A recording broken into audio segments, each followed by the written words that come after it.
Welcome back. स्वागत है आप सभी का एक बार फिर से। हम आज नए चैप्टर की शुरुआत करेंगे जिसमें डी एंड एफ ब्लॉक है, क्लास 12th की केमिस्ट्री का। तो आज हम केवल उन्हीं टॉपिक पर डिस्कस करेंगे जो हमारे बोर्ड के रिगार्डिंग ज़्यादा इंपॉर्टेंट है, जिसमें क्वेश्चन पूछा जाता है आपसे ज़्यादातर। तो हमारा टॉपिक आज का है डिस्कशन करने का oxidation state, oxidising reducing nature and some oxides of element of 3D series. मतलब 3D सीरीज जो हमारी है डी ब्लॉक के, इसी के बारे में ज़्यादातर क्वेश्चन आते हैं। तो 3D सीरीज़ के रिलेटेड हमें जितने उसके एलिमेंट्स हैं, उनकी ऑक्सीडेशन स्टेट, उनके नेचर को और उनके ऑक्साइड्स के बिहेवियर को, और ऑक्साइड से हम क्या क्या बना सकते हैं, ठीक उनके बारे में डिस्कस करेंगे। तो चलिए स्टार्ट करते हैं। हमारे आप देख सकते हैं कि हमारे 3D सीरीज़ के जो एलिमेंट हैं उसमें से कौन कौन से एलिमेंट हैं। सबसे पहले स्कैंडियम है, ठीक है, टाइटेनियम है, इसके बाद वेनेडियम है, क्रोमियम है, मैग्नीज है, आयरन है, कोबाल्ट है, ठीक है, फिर निकल है, इसके बाद कॉपर है, फिर इसके बाद जिंक है। इतने एलिमेंट तो आपको याद होने चाहिए, ये आपकी ज़रूरी है। मतलब आपको अगर कुछ इसमें करना है तो ये सभी एलिमेंट 3D सीरीज, ये सभी 3D सीरीज के हैं। मतलब थर्ड जो है थर्ड पीरियड के एलिमेंट हैं डी ब्लॉक के, तो 3D सीरीज इनको बोलेंगे, 3D सीरीज एलिमेंट है। अब एक चीज़ और इसमें मैं आपको बताऊंगा कि इन सब का इलेक्ट्रॉनिक कॉन्फ़िगरेशन क्या है। इलेक्ट्रॉनिक कॉन्फ़िगरेशन भी समझना बहुत ज़रूरी है। जैसे हमने यहाँ पर दिखाया स्कैंडियम है, तो स्कैंडियम के लिए यहाँ पर स्कैंडियम के नीचे हम यहाँ लिखेंगे 3D1 और 4s2, ठीक। जो सभी, अब समझना, स्कैंडियम का एटॉमिक नंबर होता है 21, 21 है। तो लॉजिकली आपको करना क्या है, 21 में यहाँ लिखेंगे, 21 का 1 लेंगे तो ये 3D1 हो जाएगा, ठीक है। कलर थोड़ा चेंज कर दे रहे हैं इसमें। 21 में ये हो जाएगा हमारा 3D1, ठीक, ये 3D1। अब इसके बाद हमारा 4s2 लिखना है। ये हमेशा आपके लिए काम करेगा। जैसे आपको स्कैंडियम का लिखना है तो एटॉमिक नंबर आपको याद होना चाहिए, एटॉमिक नंबर 21 है, तो आपको 1 आ रहा है ना, जिसके लिए 3D1 करो सीधे और 4s2। इसके बाद हमारा आता है टाइटेनियम। टाइटेनियम में हमें क्या करना है, अब इसका होता है 22 एटॉमिक नंबर, सभी का सीक्वेंस वाइज एटॉमिक नंबर बढ़ता जा रहा है। अगर ये सीक्वेंस आपको याद है तो एटॉमिक नंबर का इंक्रीजिंग ऑर्डर भी आपको इस तरीके से लिखते चले जाओ, बड़े आराम से, किसी तरीके से कुछ भी रटने की ज़रूरत नहीं पड़ेगी। ये देखिए 27, 28, 29 और इस जाएगा 30, ठीक। टाइटेनियम के लिए क्या है, 22 है, तो यहाँ सीधे सीधे लिखेंगे 3D2, 22 है ना, लास्ट के 2 को लेकर 3D2, और बचे हुए यहाँ पर ये तो होगा हमेशा 4s2, इसमें भी होगा, इसमें भी होगा। फिर इसके बाद किसका आपको देखना है, वेनेडियम का देखना है। वेनेडियम का एटॉमिक नंबर 23 होता है, तो सीधे सीधे क्या होगा, electronic configuration 3D3 4s2। Vanadium के बाद क्रोमियम आता है, तो क्रोमियम का होता है एटॉमिक नंबर 24, तो ये हो जाएगा 3D4 और ये 4s2। शुरू में 3D4 4s2 ही लिखना है आपको, क्योंकि आपको पता है कि हाफ फिल्ड होने में एक इलेक्ट्रॉन कम पड़ता है, तो फाइनली इसका हम लिखते हैं 3D5 4s1। ये तब हम देंगे जब इलेक्ट्रॉनिक कॉन्फ़िगरेशन देना होगा, लेकिन जब आयनिक स्टेट में हमें लिखना है, मतलब इनके ऑक्सीडाइजिंग और रिड्यूसिंग बिहेवियर को बताना है, ऑक्साइड में आयन के रूप में होंगे, तो वहाँ पर हमें ये 3D4 और 4s2 वाला ही कॉन्फ़िगरेशन दिखाना है, ठीक है। आगे आ जाना, क्रोमियम के बाद हमारा सीधे सीधे मैग्नीज है। मैग्नीज का हो जाएगा 25 है, तो इसके लिए हो जाएगा 3D5 और 4s2, ठीक। ऐसे सबके आगे भी बना सकते हैं आप। तो सिंपल सा तरीका है कि आपको कॉन्फ़िगरेशन कैसे देना है। जैसे Mn का हो गया, Mn के बाद आयरन की मैं अगर करूं तो आयरन की यहाँ पर 26 होता है, तो सीधे सीधे लिखो 3D6 4s2, ऐसे जिंक तक जाएगा, ठीक है। तो ये कॉन्फ़िगरेशन का एक थोड़ी सी आइडिया आपको दे रहा हूँ, कॉन्फ़िगरेशन करने का क्या तरीका होना चाहिए, जो आपको फट से याद आ जाए कि ये लिखना है। लास्ट सेल का 3D1 और ये हो जाएगा आपका 4s2, 3D2 4s2, 3D3 4s2, 3D4 3D5 और ऐसे करते चले जाओ, ठीक है। तो ये हो गया इन सभी। पहले तो सबसे पहले क्या करना है, सबसे पहले 3D सीरीज के एलिमेंट को याद करो। यहाँ पर scandium, titanium, vanadium, chromium, manganese, iron, cobalt, निकल, कॉपर, जिंक, ये याद करो, चाहे कोड वर्ड बना करके चाहे प्रैक्टिस करके कैसे भी याद करो। सीक्वेंस से इनका एटॉमिक नंबर बढ़ेगा। इलेक्ट्रॉनिक कॉन्फ़िगरेशन आप इस तरीके से लास्ट सेल का दे सकते हो, क्योंकि इन्हीं से इलेक्ट्रॉन निकल करके इनके आयन बनेंगे। तो जितने आयन जैसे बनाने होंगे उसी हिसाब से आप उनके इलेक्ट्रॉनों को निकाल करके बना सकते हैं। चलिए देखते हैं यहाँ पर कि इनकी कौन कौन सी ऑक्सीडेशन स्टेट हो सकती है। अब हम इनके ऑक्सीडेशन स्टेट को देखें, मतलब कितने इलेक्ट्रॉन इनसे निकल रहा है और कौन सी स्टेट इनकी आ रही है। ठीक है, चलिए जी आते हैं, आगे बढ़ते हैं। यहाँ देखना कि स्कैंडियम है, स्कैंडियम आपका एटॉमिक स्टेट है। यहाँ से स्कैंडियम +2 में ये नहीं स्टेबल होता। ठीक है, ये ज़्यादातर आपका स्टेबल होता है स्कैंडियम +3 में। ठीक है, तो स्कैंडियम की जो पहली ऑक्सीडेशन स्टेट है, जो ज़्यादा स्टेबल स्टेट है, वो स्कैंडियम की +3 है। ठीक है, अब देखना क्या है कि +3 का इलेक्ट्रॉनिक कॉन्फ़िगरेशन क्या होगा। अगर हमें देखना हो तो सीधे सीधे हमें इसका दिखाना है, यहाँ पर लिखना 3D14S2। स्कैंडियम का तो दिखाना होगा, तो यहाँ पर सीधे सीधे 3D14S2 लिखे हो, और यहाँ आते ही आप क्या करो, 3 इलेक्ट्रॉन निकल गए हैं, तो 2 तो S के पहले जाएंगे, एक डी का भी जो बचा है वो भी निकलेगा, तभी तो 3 होंगे टोटल। तो यहाँ पर इसका मतलब हो जाएगा ये 3D0 और 4S0, इसका मतलब इसके पहले का ये 3p6 कॉन्फ़िगरेशन होगा। ठीक है, अब ये ऑर्गन का, ये नियॉन का इलेक्ट्रॉनिक कॉन्फ़िगरेशन अचीव कर लेगा। ठीक, तो एक्चुअल में क्या हो जाएगा, नियॉन नहीं आर्गन का। ठीक है, हीलियम के बाद नियॉन, फिर इसके बाद आर्गन, आर्गन का इलेक्ट्रॉनिक कॉन्फ़िगरेशन अचीव कर लेगा। इसका मतलब हो गया इसमें अनपेयर्ड इलेक्ट्रॉन है ही नहीं। जब इसमें अनपेयर्ड इलेक्ट्रॉन नहीं है तो ये सीधे सीधे हो गया डायमैग्नेटिक, डायमैग्नेटिक नेचर का हो जाएगा जी। ठीक है, तो डायमैग्नेटिक नेचर हो जाएगा, और ये मैग्नेटिक फील्ड में रखने पर थोड़ा सा उससे जो है रिफ्लेक्ट होगा, बाहर जाएगा, तो डायमैग्नेटिक नेचर का हो गया। इसे ये भी बता सकते हो आपके डायमैग्नेटिक है नहीं, तो ध्यान रखेंगे Sc+3। अब ये यहाँ से यहाँ पर इस तरीके से ऑक्सीडाइज होगा, +2 स्टेट में नहीं रहना चाहता है, बस ध्यान रखना है।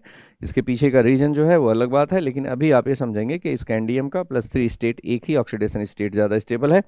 इसके बाद देखना हमारा अगला पॉइंट क्या है। अगले पॉइंट में हम बात करें तो हमारे पास टाइटेनियम है, इसमें के लिए, इसके लिए देखते हैं कि टाइटेनियम का जो है +2 स्टेट है, +3 स्टेट है, +4 स्टेट भी है। अब देखो मैंने ऐसा सीक्वेंस में किया है इस वजह से कि थोड़ा याद करने में आसानी हो। पहले में हमने दिखाया फर्स्ट एलिमेंट को आप +3 ऑक्सीडेशन स्टेट में ले जाओगे, अगले वाले को उससे एक स्टेप ज़्यादा मतलब +4 तक ले जाओगे। आपको थोड़ा सा लॉजिकली दिमाग में रहेगा तो आसानी से याद भी रहेगा, मतलब स्कैंडियम को हमें +3 में ले जाना है और उससे अगले वाले एलिमेंट को +4 में ले जाना है। तो इसका मतलब टाइटेनियम की +2 ऑक्सीडेशन स्टेट, +3 और +4, मतलब इसकी 3 ऑक्सीडेशन स्टेट यहाँ पर दिखाई देंगी टाइटेनियम के बाद। इसमें +3 वाली स्टेबल थी, +2 भी कर सकते हो, लेकिन +2 स्टेबल नहीं होती, सीधे सीधे +3, इसकी 4 तक जाएंगी। ठीक है, अब इसकी 4 ऑक्सीडेशन स्टेट जो +4 वाली जो है ये सबसे ज़्यादा स्टेबल है। यहाँ देखना स्कैंडियम की +3 वाली सबसे ज़्यादा स्टेबल है, और यहाँ पर ये +4 वाली इसकी सबसे ज़्यादा स्टेबल है। ठीक, इसका जो ऑक्साइड होता है वो आपका TiO2+। ठीक है, इस टाइप से इसके ऑक्साइड का होता है नेचर। अब यहाँ पर हमने एक पॉइंट लिखा है, जैसे हाईलाइट किया है येलो से, यहाँ लिखा है 1.63, यहाँ लिखा है 0.30, इसमें है E0 वैल्यू भी मैंने एक साथ ही दिखा रखी है, बहुत सारी चीज़ें इसी पेज में है। तो E0 वैल्यू आप जो देख रहे हो means this is electrode potential है, ये इसका इलेक्ट्रोड पोटेंशियल है, मतलब EMF है। ये इलेक्ट्रोड पोटेंशियल इसका 1.63 है। इसका मतलब क्या है कि टाइटेनियम Ti से Ti+2 में जाने की जो टेंडेंसी है ऑक्सीडाइज होने की, उसका जो इलेक्ट्रोड पोटेंशियल हाफ सेल का बनेगा वो 1.63 बनेगा, मतलब ठीक ठाक इसका नेचर है कि ये Ti से Ti+2 में जाएगा। एक बार जब ये Ti+2 में आ गया तो Ti+2 से ये Ti+3 में भी जाने की टेंडेंसी शो करता है, लेकिन अब वहां पर जो इसका इलेक्ट्रोड पोटेंशियल है वो 0.37 के करीब पहुंचेगा, मतलब पहले से कुछ नेचर कम हो गया। इसका मतलब है कि यहां से ये Ti से Ti+2 में जो जा रहा है, Ti+2 में जो जा रहा है, यहां पर इसका ऑक्सीडेशन होने की नेचर बहुत ज़्यादा है किसके Ti+2 से Ti+3 के रिस्पेक्ट में अगर हम बात करें तो यहां पर ये ऑक्सीडाइज हो रहा है। इसका मतलब क्या है कि इसका रिड्यूसिंग बिहेवियर ज़्यादा है। किस में ज़्यादा है? यहां से यहां तक Ti से Ti+2 में इसका रिड्यूसिंग बिहेवियर बहुत अच्छा खासा है। मतलब ये रिड्यूस किसी को करेगा और खुद को ऑक्सीडाइज करना चाह रहा है। तो ये बातें यहाँ से एक बात और क्लियर होगी। अच्छा, यहाँ पर हम थोड़ा सा और बात करेंगे कि E0 E0 वैल्यू जो है ये एक्चुअल में होती क्या है। ये एक्चुअल में क्या है कि ये गिब्स फ्री एनर्जी से रिलेटेड बात है। मतलब ये वही एक तरीके की एनर्जी का फॉर्म है जो किसी भी रिएक्शन में रिएक्शन होने के बाद, या चाहे वो ऑक्सीडेशन हो रहा हो या कोई केमिकल रिएक्शन हो रही है, उसमें जो एनर्जी फ्री निकलती है जो किसी काम लायक होती है, उसी को हम गिब्स फ्री एनर्जी कहते हैं। उसी का एक कन्वर्टेड रूप है एक तरीके से, आप देख सकते हो। हम कैसे यहाँ पर चेक करेंगे कि इस ई नॉट की वैल्यू किस किस बात पर डिपेंड होती है। तो कहीं पर भी अगर हम ई नॉट की वैल्यू देखें तो वो दो तीन चीज़ों पर डिपेंड करती है। तो पहले तो आयोनाइजेशन एनर्जी पर डिपेंड करती है। दूसरा इसमें आयोनाइजेशन एनर्जी, पहले तो ये एटोमाइजेशन इंथैल्पी, एटोमाइजेशन ये एटोमाइजेशन इंथैल्पी, ठीक है। एटोमाइजेशन एटम बनाने के लिए एटोमाइजेशन इंथैल्पी के डिपेंड करती है। दूसरा इस पर डिपेंड करेगा सीधे सीधे किस पर? आयोनाइजेशन इंथैल्पी पर डिपेंड करेगा, ठीक है। और तीसरा पॉइंट इसमें हो जाएगा आयोनाइजेशन के बाद इसकी हाइड्रेशन इंथैल्पी, ठीक है जी। अब आयोनाइजेशन में भी दो बातें आती हैं। फर्स्ट आयोनाइजेशन, चूंकि +2 की अगर बात करोगे, first ionisation energy, second ionisation energy और थर्ड आयोनाइजेशन एनर्जी, और बाद में हाइड्रेशन। अब इसमें थोड़ी सी बात को ध्यान रखेंगे आप लोग, इसमें ये यहाँ पर इंपॉर्टेंट है, जिसको अगर ये बात समझ में आई तो बहुत बढ़िया आपको क्लियर समझ में आएगा कि जो बेटा एटोमाइजेशन इंथैल्पी है वो इसका मतलब हुआ कि इसका जो मेटेलिक बल्क स्टेट है उससे एक एक एटम को बिल्कुल अलग कर देना। जो इनके बीच में मेटेलिक बॉन्ड है उसको ब्रेक करके एटॉमिक लेवल पर आना, मींस बल्क स्टेट में जो एटम एक दूसरे से इलेक्ट्रोस्टैटिक फोर्स ऑफ अट्रैक्शन से बंधे हुए हैं उसको ब्रेक करके सभी इंडिविजुअल गैसियस स्टेट में, मींस एटम के स्टेट में आना। तो वहां आपको एनर्जी देनी पड़ती है।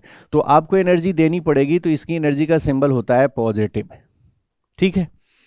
दूसरी कंडीशन हुई कि अब वो गैसियस स्टेट में आ गया तो उस गैसियस स्टेट से उसके एटम, एक किसी पर्टिकुलर एटम से एक इलेक्ट्रॉन को निकालने के लिए भी एनर्जी देनी पड़ेगी। तो उसको हम बोलते हैं आयोनाइजेशन इंथैल्पी और उसे बोलते हैं फर्स्ट आयोनाइजेशन इंथैल्पी।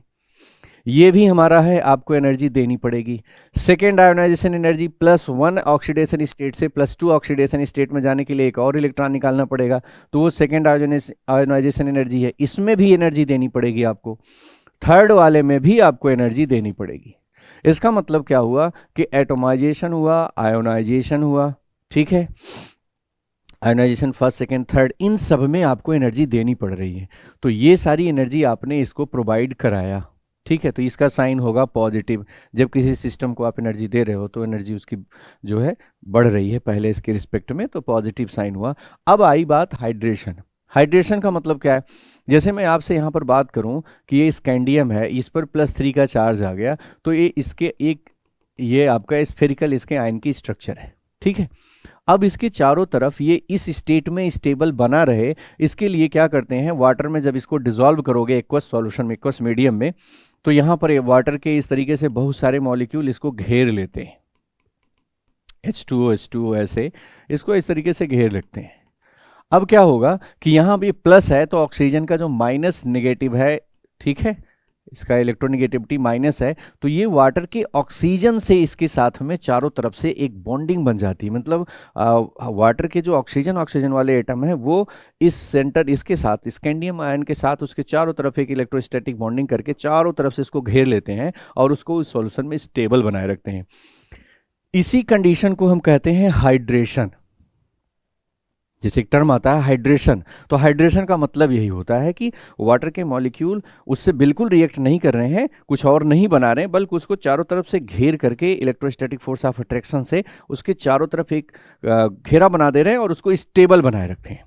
इस सिचुएशन में इसकी स्टेबिलिटी होने के लिए यहाँ से एनर्जी बाहर निकलती है। मतलब ये पूरा सिस्टम अपनी एनर्जी को बाहर निकाल करके अपने आप को स्टेबल बनाता है। तो इसीलिए हम हाइड्रेशन, इसी को जो एनर्जी निकालता है इसको हम बोलते हैं हाइड्रेशन इंथैल्पी। तो हाइड्रेशन इंथैल्पी जो है उसकी साइन यहाँ पर हमेशा नेगेटिव होगी क्योंकि हीट बाहर जा रही है, ठीक है। तो इसका मतलब हुआ प्लस हीट अंदर देने वाली और बाहर निकलने वाली। तो एक्चुअल में क्या होता है, ई नॉट है क्या, इलेक्ट्रोड पोटेंशियल है क्या? इलेक्ट्रोड पोटेंशियल यही हुआ कि आपने कुछ एनर्जी दी, इसमें से कुछ एनर्जी निकली, इन दोनों का जो रिजल्टेंट डिफरेंस आएगा वही तो उस पूरे सिस्टम के पास एनर्जी बचेगी, वो रिलेटेड होती है गिब्स फ्री एनर्जी से। तो इसका मतलब क्या हुआ कि ई नॉट की वैल्यू हम अगर इन तरीकों से निकालें कि यहाँ पर hydration, atomisation enthalpy, ionisation enthalpy और हाइड्रेशन इंथैल्पी सबको अलग अलग निकाल करके रिजल्टेंट कैलकुलेट करें तो काफ़ी कॉम्प्लिकेटेड है, बहुत ही ज़्यादा ये पॉसिबल नहीं है, आसान नहीं है। तो हम क्या करते हैं, रिजल्टेंट इन तीनों का रिजल्टेंट कितना आ रहा है, कितना दिया गया बैद वर्सेस कितना बाहर गया, इन दोनों के डिफरेंस का जो रिजल्टेंट होता है उसी को हम बोलते हैं इलेक्ट्रोड पोटेंशियल। ये एक तरीके की एनर्जी का फॉर्म है, ठीक है। तो ये इलेक्ट्रोड पोटेंशियल की वैल्यू जो आपके आ रही 1.63। तो जितना ज़्यादा इलेक्ट्रोड पोटेंशियल की वैल्यू आएगी प्लस में, उतना ही ज़्यादा वो अपने ऑक्सीडेशन स्टेट में, मतलब हाइयर ऑक्सीडेशन स्टेट में जाना चाहेगा और उसका नेचर रिड्यूसिंग होगा। तो ये बात थोड़ी सी मैंने और डिटेल में डिस्कस कर ली। अब यहाँ देखना कि अगर आपसे कोई क्वेश्चन पूछेगा कि Ti+2 और Ti में कौन बढ़िया यहाँ पर ऑक्सीडाइजिंग एजेंट की तरह काम करेगा, तो Ti ऑक्सीडाइजिंग एजेंट की तरह काम करेगा क्योंकि Ti से Ti+2 में वो जाना चाह रहा है, सॉरी रिड्यूसिंग की तरह काम करेगा क्योंकि Ti+2 में जाना चाह रहा है, ठीक है। अब आगे बढ़ते हैं। ऐसे यहाँ पर वेनेडियम के बारे में देखो, वेनेडियम हमारा है, वेनेडियम में यहाँ पर इन तीनों की बात करें तो इसमें भी वेनेडियम से वेनेडियम+2 स्टेट में जाने की इसकी टेंडेंसी 1.18 है, पहले वाले से थोड़ी कम है, 1.63 से 1.18 है, लेकिन है अभी। ये भी एक तरीके से एक रिड्यूसिंग एजेंट की तरह बिहेव करेगा। इसका मतलब वेनेडियम बी से B+2 में जाने पर ये रिड्यूसिंग एजेंट की तरह बिहेव करेगा, आसानी से जाएगा। उसके बाद इसकी भी वैल्यू थोड़ी सी कम हो गई। अब इसमें कितनी ऑक्सीडेशन स्टेट तक जाएगी जरा ये देखो।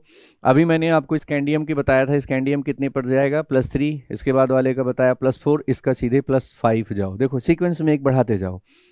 तो इसमें क्या करना है, B+2 दिखाना है, B+2 के साथ में सीधे सीधे B+2 बनेगा, B+2 के बाद B+3, B+4, B+5, ठीक है, 5 तक सीधे चले जाओ। अब 5 यहाँ पर ये मैक्सिमम इसकी ऑक्सीडेशन स्टेट है वेनेडियम की, ठीक है।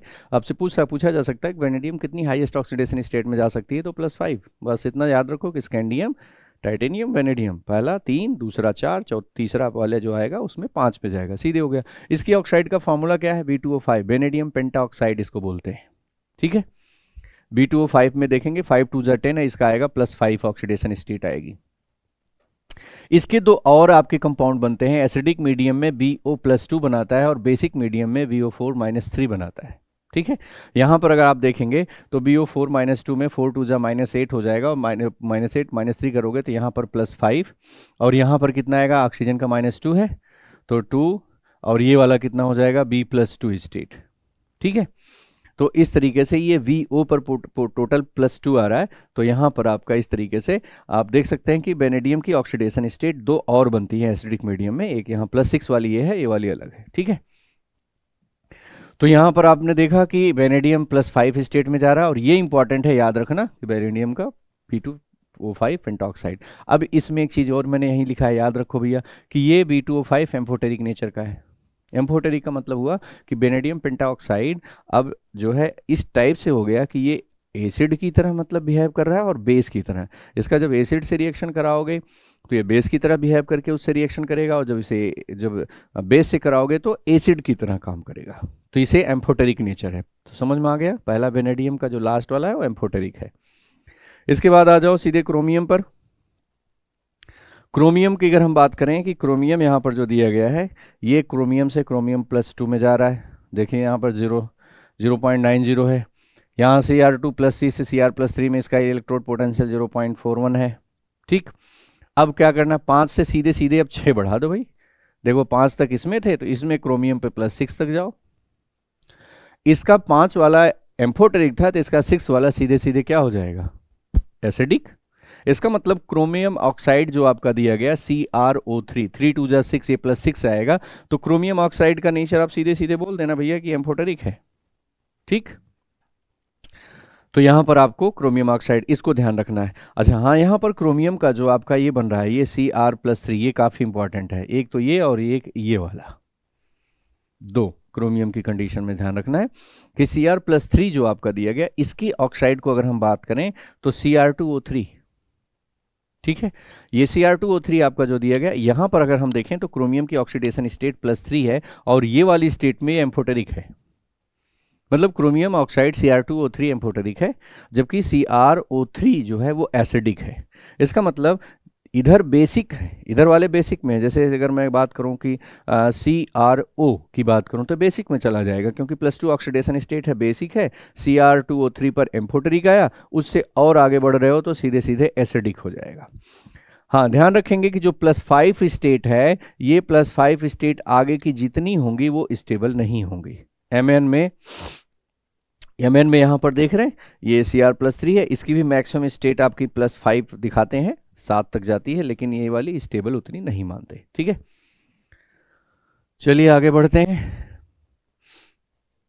आयरन का देख लेना इस तरीके से। आयरन का यहाँ पर हम देखेंगे, आयरन Fe से Fe+2 है, Fe+2 से Fe+3 है, इसका +6 तक जाएगी।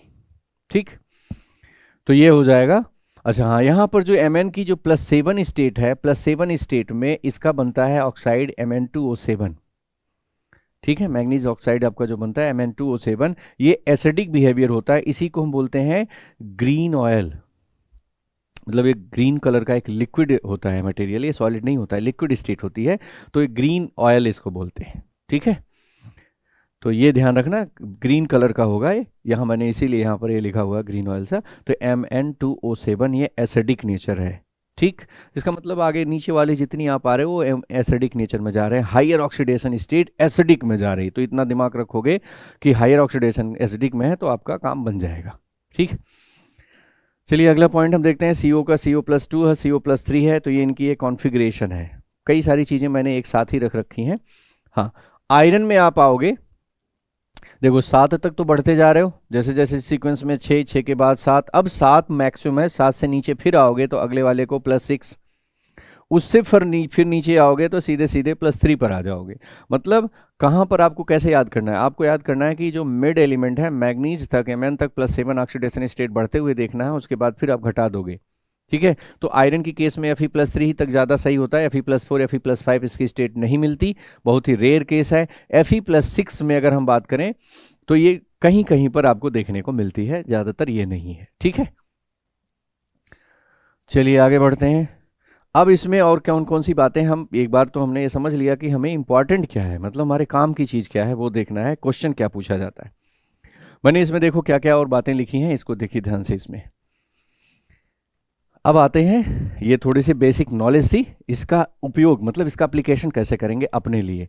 तो मैंने देखना यहाँ पर एक, आप देख सकते हो कि मैंने एक इस तरीके से रेक्टेंगुलर थोड़ा सा एक सर्कल इस तरीके से रेक्टेंगल शेप का ये डिज़ाइन दिया है, ये देख रहे हो आप सभी, ऐसे इसका कुछ यूज है, इसका मतलब है यहाँ पर।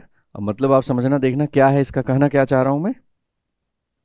ये जितने हैं सभी +2 वाली ऑक्सीडेशन स्टेट के हैं, देखो सभी +2 वाली, +2 वाले, +2 वाले स्टेट में सभी हैं। इसका मतलब 3D एलिमेंट में जो +2 ऑक्सीडेशन स्टेट वाले एलिमेंट होंगे, ये सभी बहुत ही अच्छे रिड्यूसिंग एजेंट की तरह काम करेंगे। मेटालिक स्टेट तो रिड्यूसिंग होगी ही, metallic state no doubt reducing है, इनके +2 ऑक्सीडेशन स्टेट जो आयनिक स्टेट है, ये भी बहुत ही अच्छी रिड्यूसिंग एजेंट होंगे। तो ये बात दिमाग में रखना कि +2 वाले शुरू के कहाँ तक जी, क्रोमियम तक, पहला, दूसरा और तीसरा। ऊपर वाला जो दिया गया वो स्कैंडियम का है, उसे आप छोड़ देना। ठीक है, टाइटेनियम से लेकर के 3 यहाँ पर हमारे सीधे सीधे रिड्यूसिंग नेचर के होंगे। ठीक है, अब ध्यान देना, यहाँ पर मैंने एक चीज और भी लिखा है, ये T2G स्टेट। ठीक है, T2G स्टेट की अगर हम बात करें तो यहां पर B+2 में ये T2G स्टेट से B+3, और यहां पर अगर मैं बात करूं कि V से B+3, तो ये B से B+3 में अगर जा रहा है तो इसकी बहुत अच्छी T2G स्टेट आ रही है। T2G स्टेट का मतलब D में जब स्प्लिटिंग होती है तो D में 3 इलेक्ट्रॉन हो जाते हैं, तो इसमें 3 इलेक्ट्रॉन बचते हैं, तो इसी को हम बोलते हैं T2G स्टेट। तो पहली बात तो ये याद रखो, अभी ज़्यादा इसमें नहीं, बस इतना समझना कि इनकी +2 वाली सभी रिड्यूसिंग नेचर के हैं। आगे देखो क्या हमारा इंपॉर्टेंट पॉइंट है इसमें। फिर नेक्स्ट में हम चलते हैं, तो नेक्स्ट में हमारा Mn से शुरू करो। Mn से भी मैंने एक तरीके का इस तरीके से रेक्टेंगुलर जो इस तरीके से डिज़ाइन दिया है, जरा इसमें देखो, इसमें सारे के सारे +3 स्टेट वाले हैं। ठीक, तो ये +3 वाले सभी स्टेट वाले को अगर मैं बात करूं तो यहां पर हमने लिखा है ये सब ऑक्सीडाइजिंग एजेंट की तरह काम करते हैं। इसका मतलब क्या हुआ कि भैया क्रोमियम तक +2 ऑक्सीडेशन स्टेट वाले बहुत ही अच्छा रिड्यूसिंग एजेंट की तरह काम करते हैं, जबकि +3 स्टेट वाले क्रोमियम से आगे के मैग्नीज से लेकर के आगे के निकल तक, ठीक है, ये सभी उसके भी आगे अगर हम बात करें तो ये सभी बहुत ही अच्छे ऑक्सीडाइजिंग एजेंट की तरह बिहेव करते हैं। तो आपसे क्वेश्चन पूछा जाता है ऐसा क्यों। अब क्वेश्चन यहां से क्या बनेगा, ध्यान रखना, पहले तो ये आप दिमाग में बैठाओ कि ये 3+ वाले जो होते हैं वो उल्टा जाना चाहते हैं। ऑक्सीडाइजिंग मतलब ये सभी 3 से +2, ये भी +3 से +2, ये भी +3 से +2, ये भी +3 से +2 स्टेट में वापस आना चाह रहे हैं। मतलब अगर इक्वस मीडियम में इन सब होंगे ना तो ये नहीं इसमें स्टेबल रहना चाहते, भगना चाहते हैं, कहते हैं भाई +2 में रहेंगे। ठीक, और ऊपर वाले जो +2 हैं वो किस में जाना चाह रहे हैं, जरा देखना, इसका उल्टा। ऊपर के जो +2 हैं वो समव्हाट इधर जाना चाह रहे हैं, कह रहे हैं ये वाला Ti+2 Ti+2 सीधे Ti+3 में जाना चाह रहा है, B+2 Bi+3 में जा रहा है ना, B+3 में, Cr+2 Cr+3 में जाना चाह रहा है। मतलब ऊपर के Mn से ऊपर वाले आगे जाना चाह रहे हैं प्लस हायर ऑक्सीडेशन स्टेट +3 में, और Mn से नीचे वाले उसको लेकर के सभी +3 से लेफ्ट में जाना चाह रहे हैं। ये इनका नेचर अलग है, इसी पर क्वेश्चन बनता है बोर्ड में आजकल खूब अच्छा। तो आप समझना कैसे क्वेश्चन पूछेंगे, देखना, कंपेयर करा देते हैं। अब आपसे पूछ लिए कि भैया पूछते हैं कि जरा बताओ कि T जो है B+2 जो है वो B+3 में जाना चाहता है, जबकि उसकी T2G स्टेट है, मतलब अच्छी खासी स्टेबल स्टेट में होते हुए भी उससे अनस्टेबल स्टेट में क्यों जाना चाह रहा है। तो आप कहोगे भैया उसका जो इलेक्ट्रोड पोटेंशियल है वो आपका प्लस में आ रहा है, इलेक्ट्रोड पोटेंशियल प्लस में आ रहा है, 0.26 है तो उल्टा नहीं इधर है, तो ये +2 स्टेट में जाना चाह रहा है। और दूसरी बात आप क्या कहोगे कि ऊपर वाले जो है ना शुरू में, इन सब की अगर हम बात करें तो इनकी साइज अभी देखते हैं ना, तो पहले लेफ्ट से राइट जाते हो तो साइज घटती है, फिर इसके बाद स्टेबल हो जाती है, फिर बढ़ती है। तो इनका जो हाइड्रेशन होता है, हाइड्रेशन इंथैल्पी, बहुत अच्छे तरीके से हाइड्रेशन होता है हायर ऑक्सीडेशन स्टेट में, मतलब वाटर के मॉलिक्यूल इनको अच्छे से बांध के रखते हैं। तो हाइड्रेशन इंथैल्पी इस सिचुएशन में बढ़िया से, मतलब कहते हैं ना कि कोई किसी स्टेट में क्यों जाना चाहेगा, जहां मस्त रहेगा स्टेबल रहेगा वहां जाना चाहेगा। तो ये वाटर के साथ इनका हाइड्रेशन बढ़िया होता है, इसलिए ये इस स्टेट में जाकर के फिर एकदम मस्त बने रहते हैं, मतलब स्टेबल बने रहते हैं, तो इसलिए इधर जाना चाहते हैं। और इनका जो इलेक्ट्रोड पोटेंशियल भी हेल्प कर रहा है, एक तो हाइड्रेशन बढ़िया हो रहा है वो हेल्प कर रहा है, और दूसरा क्या हुआ कि इनकी जो है इलेक्ट्रोड पोटेंशियल भी है, उधर उधर प्लस, सब कुछ मिलाकर प्लस ही मिल रहा है। तो दो कारण है इस तरीके से हो गए कि अपने इस हायर ऑक्सीडेशन स्टेट में जाना चाहते हैं। तो आपका उत्तर क्या होगा कि why B+2 has tendency to change into B+3 whereas B+2 has T2D state. तो आपका उत्तर होगा due to its electrode potential 0.26 and hydration of B+3 which provide its मतलब which provide B+3 state is more stable, जो B+3 state को ज्यादा stable करती है। ठीक है, अब आ जाओ नीचे वाले में क्वेश्चन पूछते हैं कि भैया यहां पर अगर हम बात करें तो ये वाले क्यों नहीं स्टेबल हैं, क्योंकि देखना इनके उल्टा साइड में यहां पर पोटेंशियल देखो, इलेक्ट्रोड पोटेंशियल 1.57 से इधर जाना चाह रहे हैं, इधर नहीं उल्टा जाना चाह रहे हैं, इधर से 1.18 से इधर जाना चाह रहा है +2 में, इधर से उल्टा जाना चाह रहे हैं। तो आप इसका उत्तर देंगे कि Mn+3 क्यों Mn+2 में जाना चाह रहा है। तो पहली बात सीधे बोलेंगे due to its electrode potential 1.57, जो कि बैक साइड में +2 की तरफ का है। अगर आप इसको इधर से उधर लिखेंगे तो यहाँ माइनस साइन लगा देंगे, मतलब इस साइड में बात करना चाहेंगे Mn+2 से Mn+3, तो इसका साइन हो जाएगा -1.57। मतलब नहीं जाना चाह रहा है वो, उसका इलेक्ट्रोड पोटेंशियल निगेटिव में जा रहा है। निगेटिव मतलब वो उधर नहीं जाना चाह रहा है, वो उल्टा जाना चाह रहा है। तो मैंने यहाँ पर निगेटिव साइन नहीं लगाया, इसका रीजन समझना क्यों नहीं लगाया, क्योंकि मैंने एरो इधर ही दिखाया, मतलब ये इधर से इधर जाना चाह रहा है। अगर ये निगेटिव साइन लगा देना, अगर कहीं लगाओ तो समझ जाना उधर नहीं जाना चाहिए, उसके अपोजिट में उसका टेंडेंसी है। तो इसलिए मैंने यहाँ पर इस तरह से दिखाया है कि जिधर जाना चाह रहा है उधर के लिए मैंने प्लस कर दिया। अगर मैं इसी एरो को इधर दिखाता तो यहाँ लिख देता -1.57, तो इसका मतलब आपको पता चल जाता इधर नहीं जाना चाह रहा है, उल्टा जाना चाह रहा है।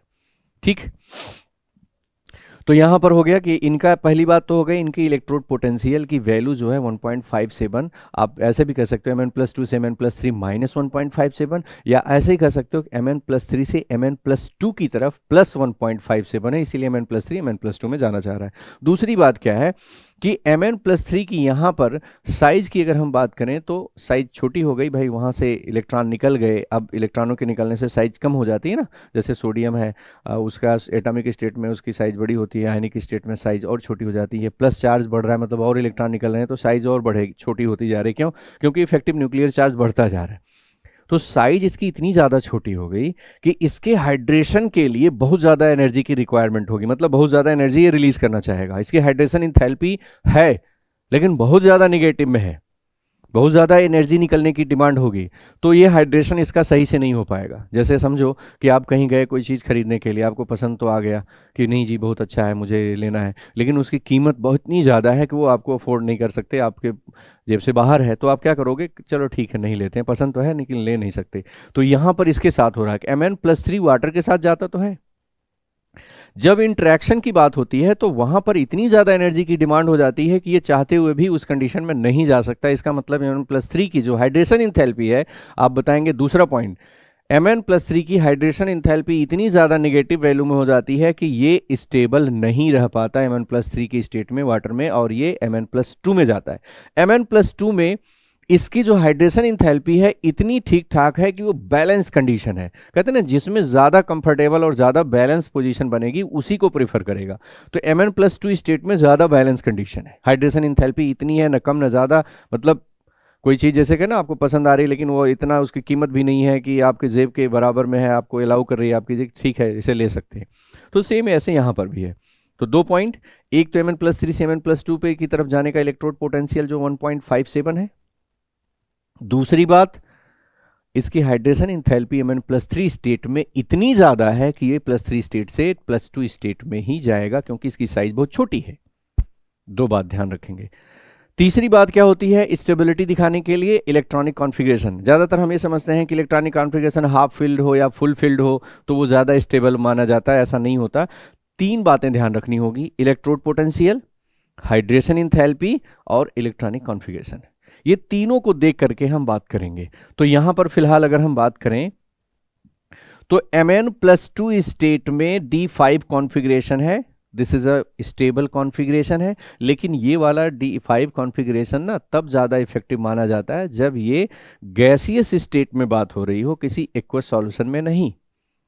एक्वस सॉल्यूशन में जब आप बात करोगे तो हाइड्रेशन इंथैल्पी की भी बात होगी, ठीक है, इलेक्ट्रोड पोटेंशियल की भी बात होगी, और साथ में आपका कॉन्फ़िगरेशन, ठीक है, ये ज्यादा मायने नहीं रखेगा कॉन्फ़िगरेशन। तो ठीक, अभी आप इतना कह सकते हो कि Mn+3 से Mn+2 में इसलिए आ रहा कि D5 कॉन्फ़िगरेशन को अचीव कर रहा है, पहला पॉइंट। दूसरा, इसका इलेक्ट्रोड पोटेंशियल 1.57 प्लस में है। तीसरा, Mn+3 की साइज इतनी ज़्यादा बड़ी है इतनी छोटी है कि इसकी हाइड्रेशन इंथैल्पी बहुत ज़्यादा हो रही है, इस वजह से ये इस एक्वस मीडियम में स्टेबल नहीं है और +5 में ही स्टेबल रहना चाहेगा। कभी कभी आप सोचते हैं कि नहीं जी एक ही बात बोलो कि Mn+2 की D5 कॉन्फ़िगरेशन है, स्टेबल कॉन्फ़िगरेशन है, इसलिए ज़्यादा स्टेबल है +2 में, इसलिए +3 से +2 जाता है। जरा देखना क्वेश्चन यहाँ पर क्या बनता है अभी। अब यही आप यहाँ पर सीधे से देख सकते हैं, ये आपको अभी क्लियर हो जाएगा कि यहां पर कैसे कॉन्ट्राडिक्शन आ गया। जरा देखो यहां पर इन दोनों के बारे में, अगर आपको ये बात क्लियर है दिमाग में, अगर ये बैठा हुआ है कि नहीं जी D5 configuration is more stable condition होती है, तो जरा यहां देख लो Fe+3 पर, Fe+3 की नो डाउट D5 कॉन्फ़िगरेशन होती है, ठीक है, और Fe+2 की कॉन्फ़िगरेशन D6 है, तो जरा सोचो कि कौन ज़्यादा स्टेबल कंडीशन में होना चाहिए। इसमें तो D5 में होना चाहिए। आप सीधे सीधे अगर ये लॉजिक बैठा दिमाग में रखोगे तो आप सीधे बोलोगे कि नहीं जी +2 से +3 में है, तो आप कहोगे +3 is more stable state in aqueous medium. Gaseous की नहीं कर रहा हूं, एक्वस मीडियम की बात कर रहा हूं मैं। तो ये D5+3 state no doubt stable होगी, एक्वस मीडियम में नहीं, गैसियस स्टेट में आयनिक होगी तब, एक्वस मीडियम में नहीं होगी। ये D5 कॉन्फ़िगरेशन होते हुए भी ये स्टेबल नहीं है। क्यों? क्योंकि इसकी साइज बहुत छोटी है, हाइड्रेशन इंथैल्पी बहुत ज़्यादा है, इसकी डिमांड इतनी ज़्यादा एनर्जी रिलीज करने की ये नहीं कर सकता, इसलिए +3 से ये +2 में जाता है। देख लो D5 कॉन्फ़िगरेशन को छोड़ करके अनस्टेबल कॉन्फ़िगरेशन D6 में चला जा रहा है। इसका मतलब कॉन्फ़िगरेशन हाफ फिल्ड और फुल फिल्ड ही सब कुछ नहीं है, वो गैसियस स्टेट के लिए सबसे मेन प्रायर फैक्टर माना जाएगा, जबकि एक्वस मीडियम में यहां से भी देखा जाएगा, तीनों बात करेंगे, electrode potential, hydration enthalpy, electronic configuration. तो एक्वस में हाइड्रेशन इंथैल्पी और इलेक्ट्रोड पोटेंशियल ज्यादा प्रोमिनेंट होंगे, भैया कॉन्फ़िगरेशन उतना ज्यादा इफेक्टिव नहीं माना जाएगा। देख लो यहां पर सीधे सीधे कि Fe+3, अब क्वेश्चन पूछते हैं कि Fe+3 D5 कॉन्फ़िगरेशन है, फिर भी ये D6 में जाना चाहता है, मतलब स्टेबल कॉन्फ़िगरेशन से अनस्टेबल कॉन्फ़िगरेशन में जाना चाह रहा है, और ये ऑक्सीडाइजिंग हो है, जबकि इसको क्या होना चाहिए था कि Fe+2 Fe+3 में जाना चाहिए था। Fe+2 Fe+3 में नहीं जाना चाह रहा है, देख लो ऑक्सीडाइजिंग बिहेवियर ये Fe+3 शो कर रहा है। तो एक्चुअल में क्या है कि Fe+2 Fe+3 में नहीं जाएगा, बल्कि Fe+3 उल्टा Fe+2 में आना चाह रहा है एक्वस मीडियम में। तो यहां पर ये बात करेंगे कि कौन कौन सी बातें, भैया आप सीधे करेंगे भैया D5 से D6 कॉन्फ़िगरेशन ज्यादा मैटर नहीं करता, एक्वस मीडियम है, यहां पर ज्यादा मायने रखेगा इसकी हाइड्रेशन इंथैल्पी और इलेक्ट्रोड पोटेंशियल, जो दोनों लेफ्ट साइड सपोर्ट कर रहे हैं। Fe+2 स्टेबल है, इसलिए वो Fe+2 में जा रहा है, ऑक्सीडाइजिंग बिहेवियर है।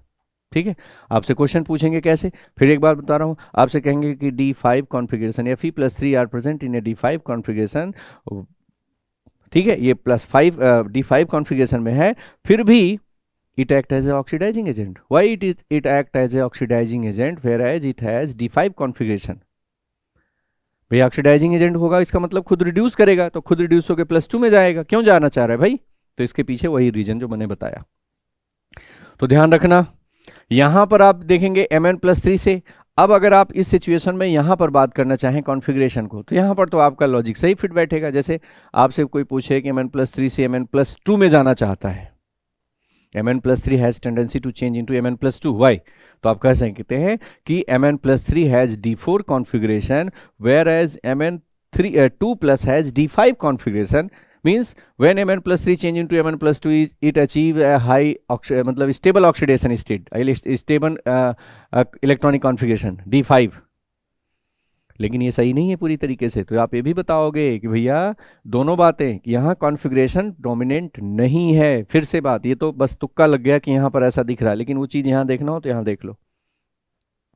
इसका मतलब आप सीधे कहेंगे कि Mn+3 की हाइड्रेशन इंथैल्पी बहुत ज़्यादा है, साइज छोटी है, दूसरी बात।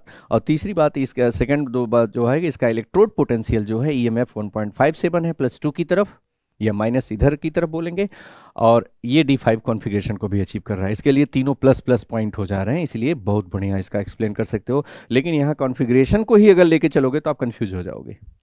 ठीक है, अब एक क्वेश्चन और यहाँ पर बनता है, कहते हैं कि D6, यहाँ CO+3 देखना D6 कॉन्फ़िगरेशन में है, ये भी देखो D6 कॉन्फ़िगरेशन में है, और यहां पर CO+2 D7 कॉन्फ़िगरेशन में जा रहा है। यहां तो कोई स्टेबल कॉन्फ़िगरेशन की बात ही खत्म हो गई। यहां देखो, यहां +5 था, यहां +5 पर पहुंच रहा है, यहां ना +5 यहां है, ना तो यहां पर D5 यहां है, ना तो यहां D5 इस समय, दोनों जगह कोई कॉन्फ़िगरेशन है ही नहीं, मतलब कॉन्फ़िगरेशन के बात ही खत्म कर दिया इसने।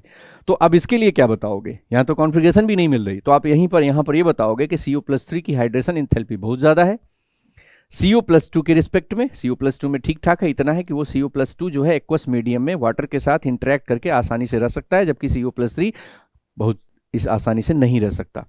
दूसरी बात क्या हुआ कि इनका जो इलेक्ट्रोड पोटेंशियल है वो 1.97 है CO+2 की तरफ, या उल्टा अगर देखना चाहो तो आप कहोगे CO+2 से CO+3 की तरफ इसका ऑक्सीडेशन स्टेट जो होगा वो -1.97 होगा।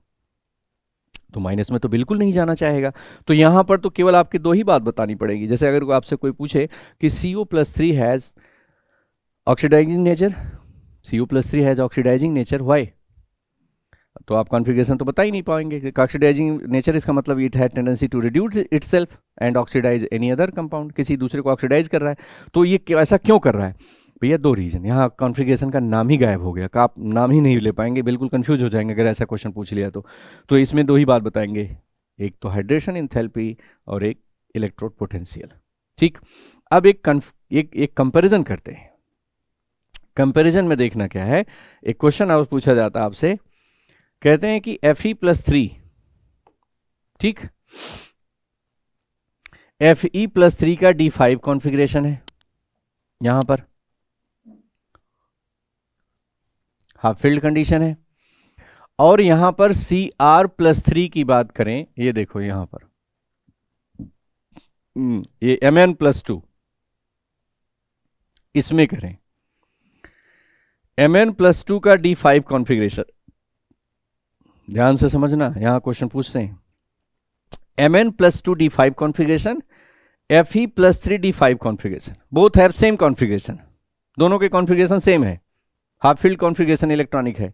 फिर भी पूछते हैं कि Mn2 जो है +2, ये Mn+3 में नहीं जाता, मतलब Fe+3 has a oxidising behaviour, Fe+3 जो है आपका ऑक्सीडाइजिंग बिहेवियर शो कर रहा है, जबकि Mn+2 यहां पर ऐसा बिहेवियर नहीं शो कर रहा है। ठीक,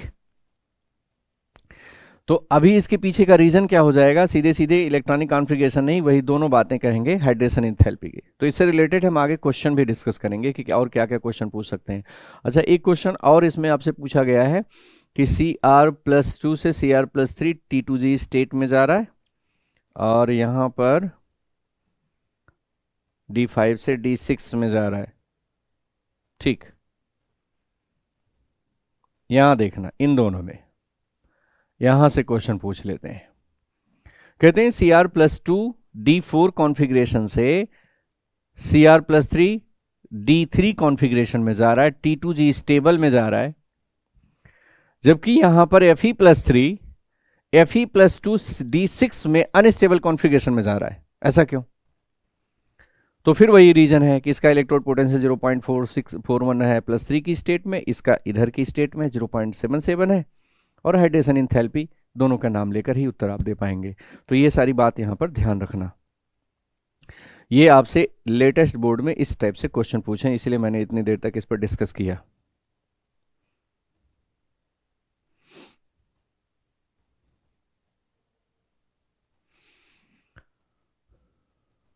चलिए आगे बढ़ते हैं। अब हमारा ये पॉइंट हो गया यहाँ पर, ऑक्सीडाइजिंग कौन से हैं, कौन से रिड्यूसिंग है। हाँ, ये वाला क्वेश्चन यहाँ पर एक चीज ध्यान रखना, कॉपर के बारे में आपसे क्वेश्चन पूछा जाता है। फिर कहते हैं कि कॉपर प्लस की कॉन्फ़िगरेशन अगर देखोगे तो 3D ये 10 आएगा, 4s0, ठीक है। वैसे 3D9 4s1 होता है, लेकिन वो 4d10 कर लेता है, जिसका मतलब ये फुलफिल कॉन्फ़िगरेशन, मतलब इसमें बिल्कुल भी अनपेयर्ड इलेक्ट्रॉन नहीं है, और ये स्टेबल कॉन्फ़िगरेशन है। मतलब Cu+ स्टेबल कॉन्फ़िगरेशन रखते हुए भी यहाँ पर +2 में 3D9 अनस्टेबल में जाना चाह रहा है जी। D10 फुलफिल होता है ना, 5 होता है, D में 5 ऑर्बिटल, 5 2 10 इलेक्ट्रॉन। और ये कभी ऐसा भी होता है, ये 3D10 और 4s1 कॉन्फ़िगरेशन में जाता है, ऐसे भी जाता है, इधर भी जाता है +T। तो पूछते हैं कि ऐसा क्यों होता है कॉपर प्लस के साथ। तो कॉपर प्लस के साथ भैया समझना ध्यान से कि कॉपर जो है प्लस ऑक्सीडेशन स्टेट में फुलफिल कॉन्फ़िगरेशन में होता है, स्टेबल माना जाता है, ज़्यादातर इसी स्टेट में रहना चाहेगा, लेकिन ये +2 स्टेट को भी फेवर करता है। +2 स्टेट को क्यों फेवर करता है ये समझना।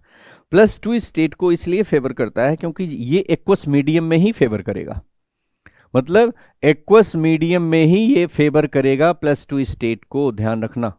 गैसियस मीडियम में अगर हम बात करें तो ये ज़्यादातर +1 स्टेट में ही फेवर करेगा, या किसी दूसरी रिएक्शन में अगर मेटल के साथ किसी हम दूसरे मेटल के साथ रिएक्शन की बात करें तो +1 में फेवर करेगा ये। +2 में केवल एक्वस मीडियम में फेवर करता है। उसके पीछे का रीजन है भैया, जैसे ही कॉपर प्लस होगा ना, इसकी हाइड्रेशन एंथैल्पी कम है, मतलब प्लस स्टेट में आने पर वाटर के साथ इसका उतना अच्छा इंटरेक्शन नहीं होता।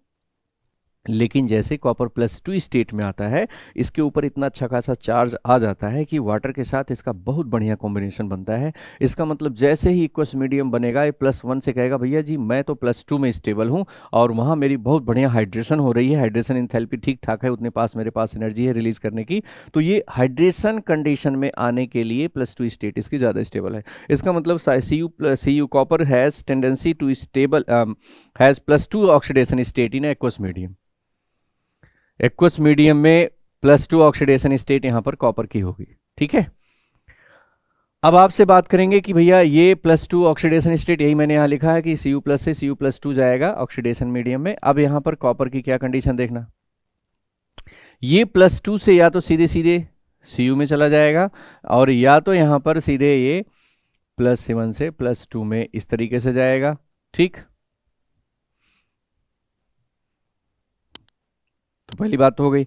अच्छा, मैंने यहां पर बताया कि ये कंडीशन कब होगी, in case of any reaction with other element Cu+2 has tendency to change into Cu due to plus high second ionisation energy, इसकी इंथैल्पी। मतलब क्या है कि अगर किसी दूसरी मेटल के साथ रिएक्शन आप कराओगे, जैसे आपने जिंक के साथ रिएक्शन करा दी, तो ये +2 स्टेट में अगर है, कॉपर अगर +2 स्टेट में है, तो भैया ये कॉपर +2 स्टेट से सीधे कॉपर में चला जाएगा। मतलब यहां से धड़ से ये इधर आ जाएगा, क्योंकि इसका इलेक्ट्रोड पोटेंशियल 0.34 है यहां पर। ठीक, तो ये किसी भी रिएक्शन में हाई रिएक्टिव मेटल से अगर इसका रिएक्शन हो गया तो इसमें नहीं रहेगा, यहां से भगकर फिर से अपने कॉपर वाली मेटेलिक स्टेट में आ जाएगा। क्यों? क्योंकि सेकेंड आयोनाइजेशन एंथैल्पी इसकी बहुत ज़्यादा हाई है और वहां से क्या होगा, इतनी एनर्जी नहीं मिल रही है और सीधे सीधे अपनी इस कंडीशन में आ जाएगा, फर्स्ट वाले से सेकेंड वाली। ठीक है, ऐसी कंडीशन में आ जाएगा।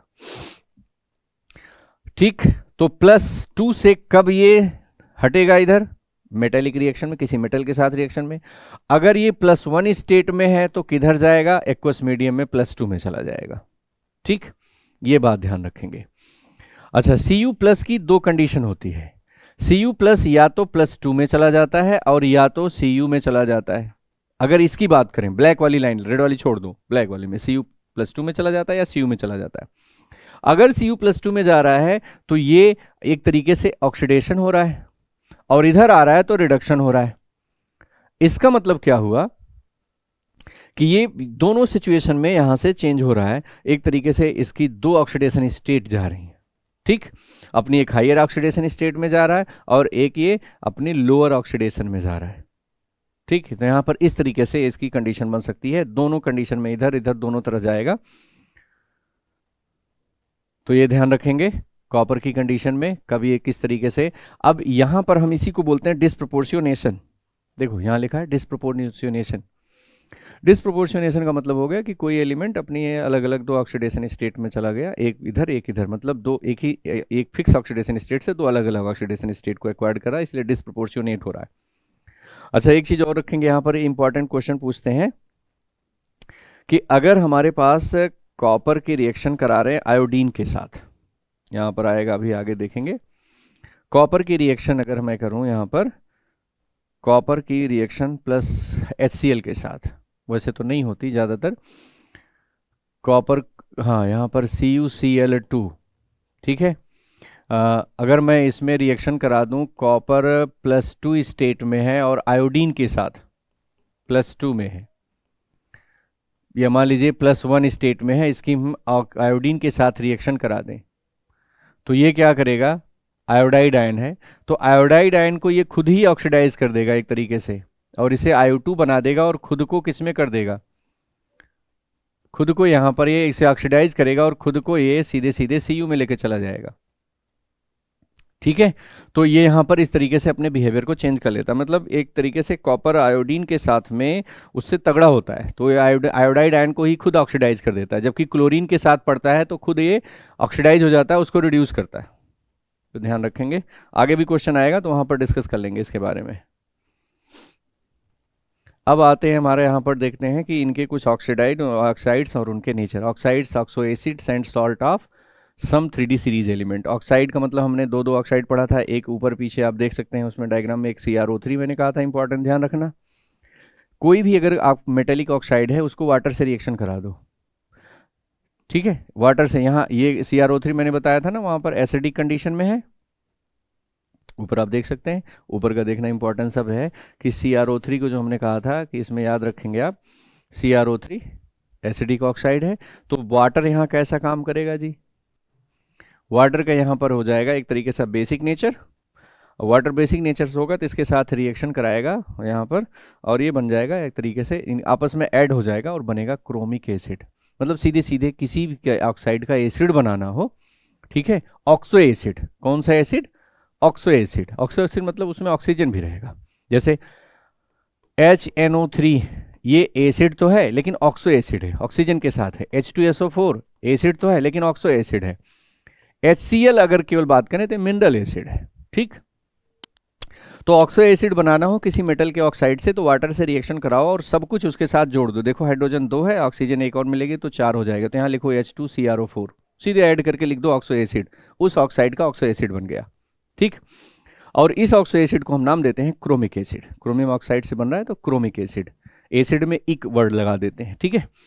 अब इसको आयनाइज करके देखोगे तो यहाँ पर 2H+ आयन बनेंगे और ये बनेगा CrO4 2-। तो जब भी किसी एसिड के एनायन की बात करते हैं ना तो उसको बोलते हैं 8 आयन। अगर हायर ऑक्सीडेशन स्टेट की है तो 8 आइड 8, ठीक। तो क्रोमेट आयन यहाँ पर बन गया CrO4-2, ठीक है, ये क्रोमेट आयन बना। अब देखना क्रोमेट आयन की स्ट्रक्चर क्या है, ये आपसे पूछते हैं, इंपॉर्टेंट है, यहां पर देखना काफी इंपॉर्टेंट है, बोर्ड में कई बार पूछा भी गया आपसे। देखना क्रोमेट आयन का कह रहे हैं कि क्रोमेट आयन जो आपका दिया गया यहां पर CrO4, ये आपका सॉलिड बेज है, ये आपका जो है डैश बेज है बोर्ड के अंदर की तरफ, ये दोनों प्लेन में है, ठीक है, ये 3D स्ट्रक्चर है, टेट्राहेड्रल इसकी स्ट्रक्चर बन रही है, ठीक। अगर आप इसको एसिडिक मीडियम में रखोगे, क्रोमेट आयन को एसिडिक मीडियम में और स्ट्रांगली रखना है तो ये डाइमर बना देगा, मतलब अपने क्रोमेट आयन, दो क्रोमेट आयन को एक साथ जोड़ देगा। तो दोनों क्रोमेट को जोड़ने के बाद ये बन जाएगा डाइक्रोमेट आयन, डाइक्रोमेट आयन बना देता है। डाइक्रोमेट आयन में क्या होगा कि ये वाले देखो 3 ऑक्सीजन, ये वाला ऑक्सीजन जो है सीधे सीधे इस क्रोमियम के साथ में आपस में यहाँ पर जुड़ जाता है, तो डाइक्रोमेट आयन बनते हैं। यहाँ पर इनके बॉन्ड एंगल होता है 126 बॉन्ड लेंथ होती है, तो ये सब आपसे उतना डिटेल में नहीं पूछेंगे, लेकिन हाँ पूछ सकते हैं भैया डाइक्रोमेट आयन कब बनेगा। तो ध्यान रखना सर जी कि क्रोमेट आयन को जब एसिडिक मीडियम देते हो तो डाइक्रोमेट में बदल जाता है, और ठीक उसी तरीके से जब डाइक्रोमेट को आप बेसिक मीडियम देते हो तो वो फिर से टूट करके क्रोमेट में बदल जाता है। तो आपसे क्वेश्चन बोर्ड में पूछते हैं कि क्रोमेट आयन को डाइक्रोमेट में बदलना है तो क्या करोगे भैया, एसिडिक मीडियम लगा दो, और डाइक्रोमेट को अगर क्रोमेट में बदलना है तो बेसिक मीडियम में दे दो, ठीक। डाइक्रोमेट का फॉर्मूला क्या हो जाएगा, देखो 2 Cr हैं तो Cr2 और 3 और 3 6 एक साथ, Cr2O7 2 पर चार्ज माइनस, वहाँ पर एक जो आपका ये हो जाएगा। टेट्राहेड्रल शेप इसका भी होगा, टेट्राहेड्रल शेप इसका भी होगा, यहाँ 2 मॉलिक्यूल होंगे जो टेट्राहेड्रल शेप में एक दूसरे से लगे होंगे 3 डायमेंशन में। तो ये ध्यान रखना, ये क्रोमेट आयन डाइक्रोमेट आयन कैसे याद करोगे, क्रोमियम ऑक्साइड जो ऊपर था एसिडिक ऑक्साइड उससे वाटर मिला के क्रोमिक एसिड, सीधे सीधे आपका क्या बनाएंगे chromate ion acidic medium, dichromate ion basic medium, फिर से क्रोमेट आयन, ठीक। देखो यहाँ पर एक क्वेश्चन इस तरीके से आपसे पूछा जाता है, जैसे यहाँ पर CrO4 2- है, MnO4 2- है, वेनेडियम का है। जैसे अभी आपने पढ़ा है क्रोमेट आयन CrO4 2-, इसकी ऑक्सीडेशन स्टेट +6 है, तो +6 से ये ऑक्सीडाइजिंग एजेंट है, +6 से किधर में जाना चाहेगा, किसी को ऑक्सीडाइज करेगा और लोअर स्टेट में जाएगा +3 में जाएगा, Cr+6 +3 में जाएगा। और यहाँ +6 है, यहाँ भी +6 है, लेकिन ये हायर ऑक्सीडेशन स्टेट में स्टेबल होंगे और ये +3 में नहीं जाना चाहेंगे, उससे पीछे नहीं आना चाहेंगे। मतलब क्या हुआ कि देखो जो भी हैवियर एलिमेंट हैं, हैवियर एलिमेंट अपने हायर ऑक्सीडेशन स्टेट में ज़्यादा स्टेबल होते हैं। MnO4 और WO4 टंगस्टेट का आपका जो आयन है, ठीक है, मॉलिबिडेट आयन जो है यहाँ पर देख देंगे, दोनों की हम बात करेंगे, तो ये अपने +6 ऑक्सीडेशन हायर ऑक्सीडेशन स्टेट में ज़्यादा स्टेबल है, जबकि CrO4 2- मीन्स क्रोमेट आयन अपने +6 हायर ऑक्सीडेशन स्टेट में स्टेबल नहीं है। तो इसके पीछे का रीजन हो गया कि Cr+3 सीधे सीधे Cr6 से Cr+3 में जाएगा, T2G स्टेट में चला जाता है, इसलिए ज़्यादा स्टेबल होता है, ये जो है अनस्टेबल होता है और सीधे सीधे ब्रेक हो जाता है और ऑक्सीडाइजिंग नेचर शो करता है। ठीक है, देखो +6 से +3 में जाएगा तो इलेक्ट्रॉन लेगा, किसी को ऑक्सीडाइज करेगा, जबकि नीचे वाले ये स्टेबल होते हैं और ये ऑक्सीडाइजिंग उतना ज़्यादा इसकी तरह ऑक्सीडाइजिंग स्टेट में नहीं रहते, stable in higher oxidation state. तो यहाँ से भी क्वेश्चन आपसे पूछा जा सकता है कि सिंपल सा है, पूछ सकते हैं CrO4 2 MnO4 2 WO4 2 इसमें से पूछेंगे बताइए इसमें से कौन सा ऑक्सीडाइजिंग नेचर का है, क्यों है, तो आप CrO4 के बारे में बात करेंगे। ठीक है, अब अगला आ जाओ, नेचुरल ऑकरेंस। आप ये अभी जो हमने पढ़ा है chromic dichromate ion, dichromate ion में आपने लिखा था Cr2O7 2 इसको थोड़ा सा H+ दे दो तो ये क्या बना देगा, केट, यहाँ पर केट या किसी मेटल से रिएक्शन करा दो, जैसे मान लीजिए NaCl से रिएक्शन करा दो, ठीक है, NaOH से रिएक्शन या किसी कंपाउंड से ऐसे रिएक्शन कराओगे तो क्या बन जाएगा, ये Na2Cr2O7, ठीक, या K2Cr2O7। Chromate dichromate ion, dichromate ion को पोटेशियम आयन के साथ में रिएक्शन कराकर ये बना रहे हैं, तो ये कैसे होता है, नेचुरली मिलता है। नेचुरली में कैसे देते हैं, इसका यूज होता है, पूछते हैं आपके लेदर इंडस्ट्री में पोटेशियम डाइक्रोमेट एक बहुत अच्छा केमिकल है आपके डी ब्लॉक में, तो इसको बोलते हैं लेदर इंडस्ट्री में ज़्यादा यूज होता है। तो ये बनाया कैसे जाता है, क्रोमाइट ओर से या FeCrO4, ये नेचुरली मिलती है उससे बनाया जाता है। ठीक है, इसका एजोडाई भी बनता है, एजोडाई, डाइएजोटाइजेशन में वहाँ पर जो हम पढ़ते हैं एमाइन में, वहाँ से एजोडाई का फॉर्मेशन है। तो पूछते हैं कैसे बनाओगे आप पोटेशियम डाइक्रोमेट का, प्रिपरेशन कैसे करोगे। ठीक, प्रिपरेशन करने के लिए कह रहे हैं भैया जो आपको आयरन का जो ओर मिल रहा है क्रोमाइट ओर, उसको पहले सोडियम कार्बोनेट से रिएक्शन कराओ ऐसे ऑक्सीजन की प्रेजेंस में, तो सोडियम क्रोमेट में चेंज हो जाएगा येलो कलर में। ठीक, और फिर उस सोडियम क्रोमेट को एसिडिक मीडियम में दो तो फिर डाइक्रोमेट बनेगा, वही बताया जैसे क्रोमेट डाइक्रोमेट में बनता है। फिर डाइक्रोमेट ऑरेंज कलर का आएगा, यहाँ पर येलो कलर का होगा, और फिर उस सोडियम डाइक्रोमेट को पोटेशियम क्लोराइड से रिएक्शन कराओगे तो आयन एक्सचेंज होगा और बन जाएगा पोटेशियम डाइक्रोमेट ऑरेंज कलर का। तो ये रिएक्शन आपसे पूछते हैं कि कैसे कन्वर्ट करोगे, बहुत ज़्यादा पूछते हैं आजकल इस पर, ये याद रखेंगे आप, ये याद करने वाली बातें हैं, इनको याद रखेंगे।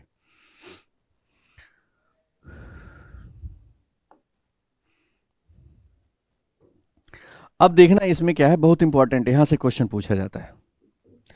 इसका मतलब हुआ कि सोडियम और पोटेशियम के जो डाइक्रोमेट हैं Na2Cr2O7 या K2Cr2O7, ये बहुत ही अच्छे एक तरीके से ऑक्सीडाइजिंग एजेंट का काम करते हैं, एसिडिक मीडियम में तो बहुत ही तगड़े।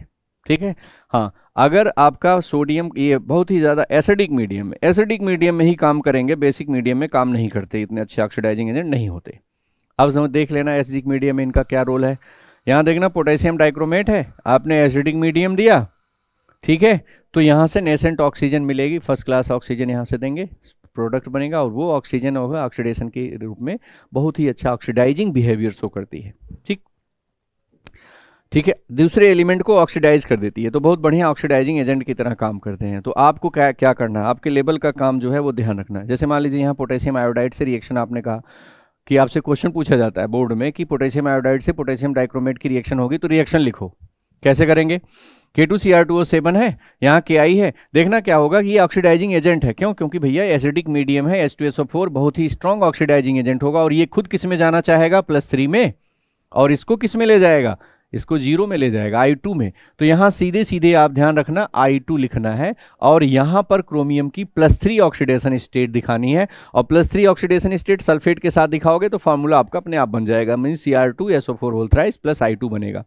ठीक, बाकी को हाइड्रोजन को बैलेंस करने के लिए आपको वाटर लगाना है, इस तरीके से आपको बैलेंस तरीके से रिएक्शन लिखने की आदत डालनी है। कैसे करेंगे, H2S है, हाइड्रोजन सल्फाइड है, S-2 है, तो सीधे S में जाएगा, तो वहां लिखना है S। ठीक है, एक ये लिखना है, और एक आपका जो है क्रोमियम Cr2+ जो होगा वो किस रूप में जाएगा, Cr+3 में, तो वहां पर भी Cr2SO4 होल थ्राइस सेम लिखना है। वाटर के लिए, हाइड्रोजन को बैलेंस करने के लिए वाटर लिखना है, मतलब सिंपल सा। SnCl2+2 में है तो इसको और ऑक्सीडाइज स्टेट में ले जाओ भैया, +4 में ले जाओ, SnCl4। Fe+2SO4 में है तो ये Fe+3 में जाएगा, मतलब सबको ऑक्सीडाइज करेगा। फार्मूला आपको बनाना आता है, Fe+3 होगा तो सल्फेट जोड़ देना Fe3SO4 का, Fe2SO4 का होल थ्राइस। इस तरीके से आप स्ट्रक्चर यहाँ पर आयनिक इक्वेशन बना सकते हैं, ये बहुत पूछा जाता है आजकल। अगला हमारा टॉपिक हमने बताया था वही CrO3। दूसरा हमारा एक ऑक्साइड था मैग्नीज का Mn2O7, मैग्नीज डाइऑक्साइड Mn2O7 है।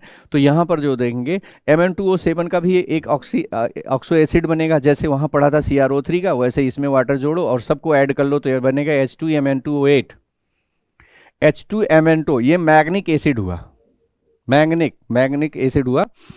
तो मैग्नीज डाइऑक्साइड है तो मैग्निक एसिड बन गया। और यहाँ से हाइड्रोजन को हटाओगे, अब देखना यहाँ पर H2MnO8 है। तो अगर ऐसा कोई कंपाउंड बन रहा है जो दो पार्ट में डिवाइड हो जाए, क्या करना है आपको, कैसे बनाना है मैग्निक एसिड। Mn2O7 में वाटर ऐड करो, सारा एक साथ लिख दो। इसको अगर दो पार्ट में इक्वली डिवाइड हो जाना अगर हो सकता है तो कर लो। देखो अगर मैं इसमें याद करूँ 2HMnO4, दो दो कर लेंगे तो 4 हो जाएगा, 2HMnO4 बन रहा है। इसके हाइड्रोजन को हटाओगे तो MnO4 माइनस, ठीक है। यहाँ पर एक्चुअल में HMnO4 एक बन रहा है, इसमें हाइड्रोजन हटाओगे तो MnO4 माइनस इस टाइप से कंपाउंड बनेगा। ये हो गया आपका परमैग्निक एसिड, ये है परमैग्निक एसिड और ये है परमैग्नेट आयन। परमैग्नेट आयन माइनस होगा तो परमैग्नेट आयन बोल देंगे। तो परमैग्निक एसिड और परमैग्नेट आयन, परमैग्निक का मतलब होता है जो बहुत ही हायर ऑक्सीडेशन स्टेट में हो, तो पर वर्ड लग जाता है। तो परमैग्निक एसिड और परमैग्नेट आयन यहाँ पर इस तरीके से बनाएंगे। Mn2O7 से कैसे बनेगा वो, ठीक। अब आगे देखते हैं, यहाँ पर सिंपल सा है, वही परमैग्निक एसिड है, परमैग्निक एसिड है। इसको भी आप सीधे सीधे इसे हीट करके इससे वाटर निकाल दो तो इससे जानते हो बनता है एनहाइड्राइड बनता है। ध्यान रखना, किसी भी ऑक्सो एसिड हो, चाहे कोई भी ऑक्सो एसिड हो जिसमें ऑक्सीजन हो, उससे आप दो मॉलिक्यूल को हीट जोड़ करके हीट करिए और एक वाटर निकाल दो, जो बचेगा उसको सारा एक साथ दिखाओ, उसे आप बोलते हो एनहाइड्राइड। जैसे अगर मैं आपसे बात करूं ऑर्गेनिक केमिस्ट्री में CH3COOH यहां पर है और यहां पर एक एसिटिक एसिड और ले लिया, तो ये एक तरीके का ऑक्सो एसिड है। ऑर्गेनिक केमिस्ट्री की बात से करें, अभी हमने दो मॉलिक्यूल लिया, इसको हीट किया, तो यहां से इतना वाटर निकाल दो। जब इसको इतना वाटर निकालोगे तो फॉर्मूला क्या इसका लिखोगे, इसका फॉर्मूला सीधे बनेगा CH3COO, यहाँ का ऑक्सीजन हट गया, कार्बन की बॉन्ड यहाँ फ्री हो गया, नीचे वाले को ऐसे लिखो CH3COO, मैं नीचे साइड में दिखा दे रहा हूँ दूसरी तरफ, ये CH3COO और इधर आपका हो जाएगा, ये ऑक्सीजन बच रहा है तो ये ऑक्सीजन सेंटर में आ जाएगा और ये इस तरीके से बॉन्डिंग कर दोगे। तो इसको आप क्या पढ़ते हो, आप पढ़ते हो anhydride, acetic anhydride, acetic acid से उसका एनहाइड्राइड बना। तो सेम यहाँ पर आप क्या करेंगे, परमैग्निक एसिड के दो मॉलिक्यूल लेना है, उनको आपस में जो है हीट करके देखना है और एक वाटर निकालना है। तो बचेगा क्या भाई, जब इसको आप ऐड करोगे तो Mn2O7 बचेगा, इतना, बाकी सारा निकल जाएगा। दो हाइड्रोजन है, दो हाइड्रोजन और एक ऑक्सीजन जाएगा, एक H2O, तो ऑक्सीजन कितना बचेगा 7, Mn कितना हो जाएगा 2, तो Mn2O7, इसी को बोलते हैं एनहाइड्राइड ऑफ परमैग्निक एसिड। तो ये Mn2O7 एनहाइड्राइड ऑफ परमैग्निक एसिड है। इसकी स्ट्रक्चर सेम वैसे ही है जैसे आपने डाइक्रोमिक एसिड का पढ़ा था, डाइक्रोमेट आयन का। तो ये एनहाइड्राइड ऑफ मैग्निक एसिड का जो है ये टेट्राहेड्रल शेप बनती है, लिखेंगे Mn7 ऑक्साइड, Mn7 वो रोमन नंबर में इसकी ऑक्साइड की स्टेट है। अगला हमारा जो है यहाँ पर बहुत ज़्यादा इंपॉर्टेंट क्वेश्चन आपसे पूछा जाता है बोर्ड में, भैया इस पर ध्यान रखें, MnO2 manganese dioxide, black colour का, ठीक है। तो मैग्नीज डाइऑक्साइड है, सेकंड 4 ऑक्सीडेशन स्टेट में, ड्राई सेल में यूज होता है। बहुत सारी जो हमारी प्राइमरी सेल हैं ड्राई सेल में इनका एक बेसिक कंपोनेंट्स है। इसको बनाते किससे हैं, पोटेशियम परमैग्नेट से, KMnO4 से बनाते हैं, ठीक है। परमैग्नेट से बनाएंगे कैसे भाई, ये रिएक्शन रट लेना सभी लोग, बहुत इंपॉर्टेंट है ये पूरा, इतना बहुत इंपॉर्टेंट है। MnO2 आपका जो है इसको बेसिक मीडियम में पोटेशियम हाइड्रोक्साइड और पोटेशियम नाइट्रेट के साथ में अगर रिएक्ट कराओगे, हीट करोगे, तो ये सीधे पोटेशियम मैग्नेट K2MnO4 में चेंज हो जाएगा और इसका कलर होगा डार्क ग्रीन कलर। मैंने जो ग्रीन कलर में लिखा है डार्क ग्रीन कलर, याद रखेंगे फॉर्मूला।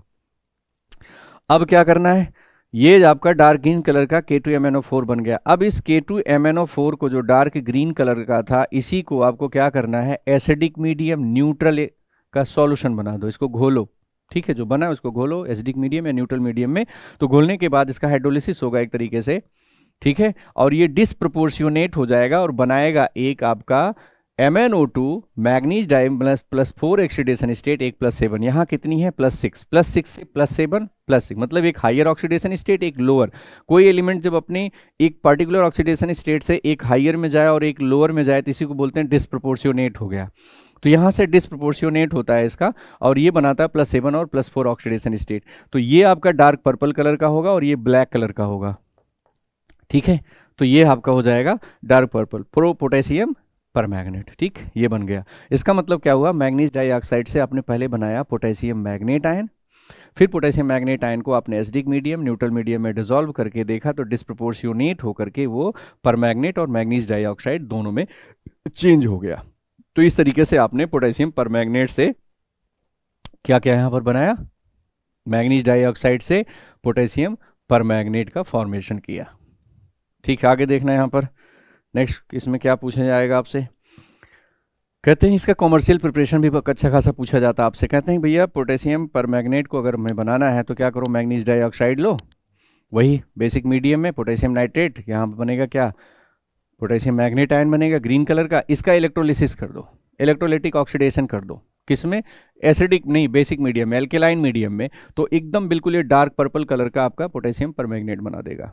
तो मैग्नीज डाइऑक्साइड से कैसे पोटेशियम परमैग्नेट बनाएंगे, ये ध्यान रखना, दोनों जगहों पर आपसे इंपॉर्टेंट पूछा जाता है। जैसे आपने भी देखा था पोटेशियम डाइक्रोमेट का बिहेवियर होता है बहुत ही ज़्यादा ऑक्सीडाइजिंग नेचर, इसका भी होता है। पोटेशियम डाइक्रोमेट केवल एसिडिक मीडियम में काम करता है, ये एसिडिक और बेसिक दोनों मीडियम में बढ़िया काम करता है। एसिडिक मीडियम में तो बहुत तेज होता है और बेसिक में भी अच्छा खासा काम कर देता है, ठीक है।